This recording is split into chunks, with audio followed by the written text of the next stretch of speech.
Baby, this thing went on longer than it ever should have. Off and on for almost 10 years. And not once did that man offer me a real commitment. Just sweet talk, side eyes, and silence when it counted. You know, the kind of man who's always almost ready. Until you stop waiting 10 years. Girl, 10. And I still couldn't tell you what we were. No title, no plan. Just an emotional layaway I kept paying on like love was coming with free shipping. During one of our off stretches, I met and fell in love with a wonderful man. A good man. Kind. Thoughtful. Grown. The kind who meant what he said. We fell hard, fast. Got engaged. Started planning a whole destination wedding. But life lifed, and things fell apart. Thankfully, before any deposits got snatched. We still text from time to time. No shade, no beef. Just a good chapter that closed with grace. Now this joker. A mess from the beginning, but I kept reading the same damn page, like the ending was gonna change. When we met, I was ear hustling. Yes, I admit it. We were at a concert, and he was in front of me, talking to his boy about the radio guy who did the old school R&B cruises. Neither of them could remember the name, so I leaned in and said, Tom Joyner. They both whipped around like I'd interrupted a sacred ritual. I turned away so fast I nearly vanished. Fast forward. A few days later, he hits me on Messenger. Said, thank you for ear hustling my conversation. I'm Russell. You walked away before I could introduce myself. I saw you talking to Queen and Sheena. Queen's my cousin, so I got your name. She said you're single, so I'm shooting my shot. Now see, that should have been my red flag. Facebook sleuthing? Family intel? I should have left him on red. But no, I replied. Call it curious. Call it thirsty. Either way, I said hey. We started talking. He didn't live in my town. Traveled a lot. But communication? On point. He invited me on work trips. We laughed. Vibed. Played house in hotel rooms. Then came that trip. I parked my car at the airport to ride out with him. When we came back, we grabbed lunch before I hit the road. But at the restaurant, he went cold. Barely spoke. Stayed glued to his phone while treating me like I was a side dish.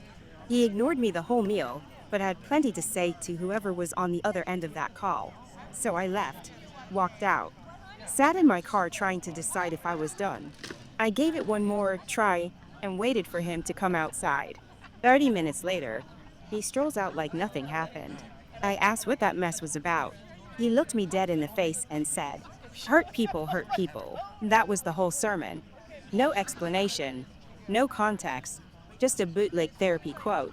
I got in my car and drove off. He called the next day with a dry apology. And because I still had a soft spot for a pretty smile and empty promises, I took him back, again. We were a cycle. He'd fumble, I'd vanish. He'd return, I'd let him. Wash, rinse, repeat. But this time, I'm done.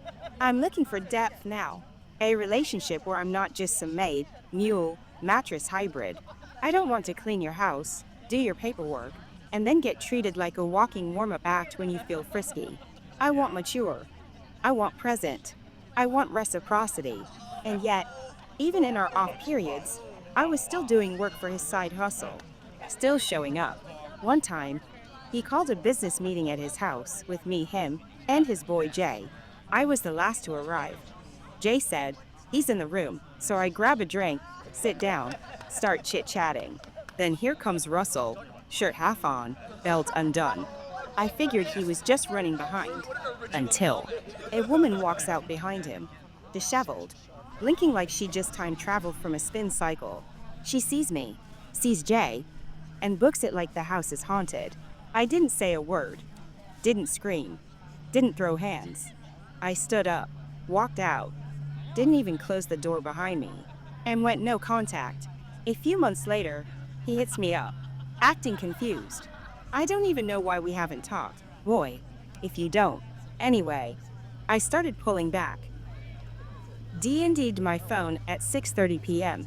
He wasn't in my favorites list. He noticed. He was big mad. I didn't care. Started rationing my time like it was gold, because it is. Then came the final straw.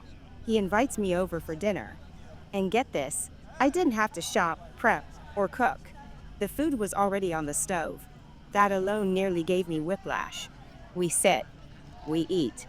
Mid-meal, he hits me with, "So, what's going on with us?" I pretend not to know what he means. So he starts running through a list. "You don't call. You don't text. I can only see you at certain times. Your phone turns off after 6:30. Then he stops. Looks at me. "Do you trust me?" I didn't blink. No, and that was that. No tears. No breakup playlist. No dramatic exit. Just the sound of me finally letting go of a man who should have been left in the drafts. Because no is a complete sentence, I left.